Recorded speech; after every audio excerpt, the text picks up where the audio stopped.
রাধে রাধে বন্ধুরা, হাজির হয়ে গেলাম আরও একটি নতুন রান্নার পদ্ধতি নিয়ে। এর জন্য প্রথমেই নুন দিয়ে ডিমগুলোকে ভালো করে সেদ্ধ করে নিতে হবে। সেদ্ধ করার আগে অবশ্যই মনে রাখতে হবে নুন দিয়ে সেদ্ধ করলে খোসাগুলো কিন্তু অতি সহজে ছাড়িয়ে নেওয়া যায়।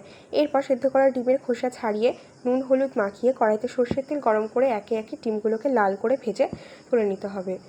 এরপরে একটি মিক্সিং জারে টুকরো করে কেটে রাখা আদা, কাঁচা পাকা লঙ্কা, কয়েক টুকরো রসুন, টমেটো, কুচনো পেঁয়াজ, ধনে, জিরে ও কিছুটা জল দিয়ে ভালো করে মিক্সি করে নিতে হবে।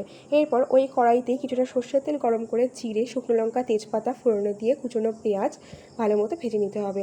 আমি কিন্তু এক্ষেত্রে পেঁয়াজকে দুইভাবে ব্যবহার করেছি, একটু বেটে দিয়েছি ও কিছুটা পেঁয়াজ ভেজে নিয়েছি। এরপর কষানো মশলায় নুন ও হলুদ দিয়ে ভালো মতো নাড়াচাড়া করে সামান্য গরম মশলা দিয়ে ভালো মতো কষিয়ে নিতে হবে।